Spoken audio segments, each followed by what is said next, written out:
What we are here to do is in such contrast to what we see that it is not to be believed. We set it up this way, as part of the game. Deep within even the most hopeful dialogue is embedded slavery. We must see this and call it out for all to appreciate. Relentless and tenacious, it is upon us to shout the truth. There is no salvation in finding a great job, or the perfect outfit, or the love of your life, or the right answer. Salvation is not necessary. Realization is. You do not need to be saved or rescued or rewarded or loved. You are the saviors, the rescuers, the reward and the love. There is no you and there is no me. There is us. As you do to another, so you do to yourself. A few minutes ago my partner got a phone call. He was fired. He has been home from a 2-week hospital stay for just 5 days, long enough for strength to return, and long enough, apparently, for him to be able to handle this news of his dismissal. Here is why I bring this up. He did not get angry. I did. That was heartless, I cried. No, that was business, he responded.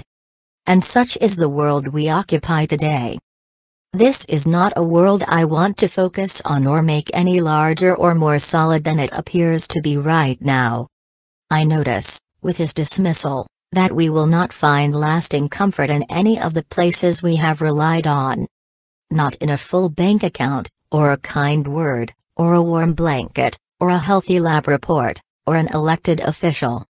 These things are part of our collective illusion.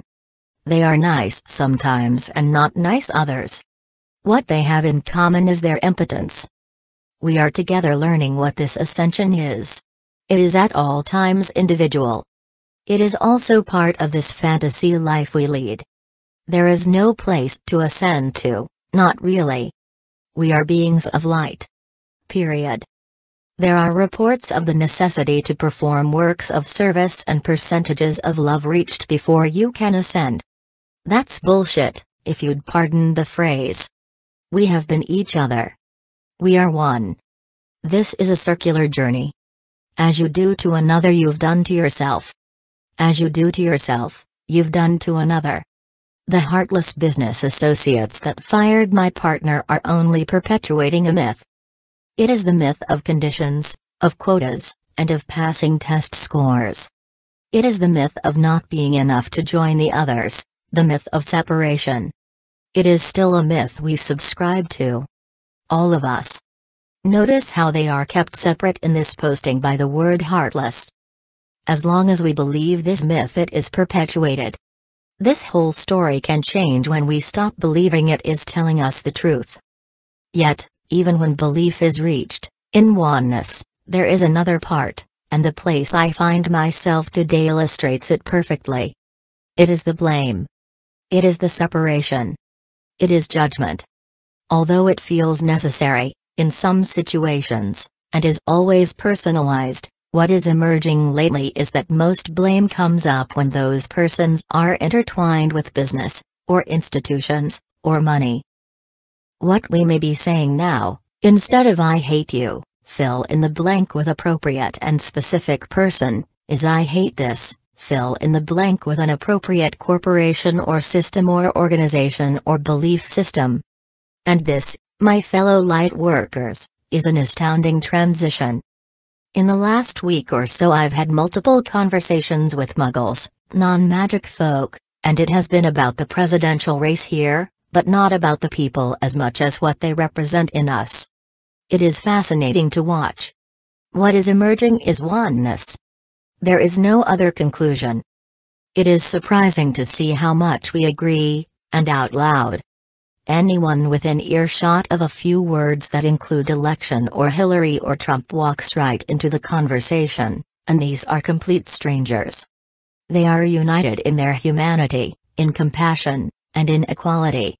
This is the gift we have given ourselves with these candidates. We are so cool, and so good at disguises. We disagree on many things, and that's okay. Yet what we agree on is dignity. This may just be the tipping point to push us off the cliff to fly. Ascension is an illusion. You already have wings, yet they are crumpled and shrunken from lack of use. It is not blame or hatred that gets them to work, it is movement. It is practice. It is action. You have to let go of that cliff and start running or jumping for any of that to happen. Wings are useless if you are stuck to the ground. What's on that cliff and holding you there is blame, and self-pity, and judgment, and disappointment, and anger. All of these depend on the presence of some other. There is no other. There is only one. What's beyond? We will find out together.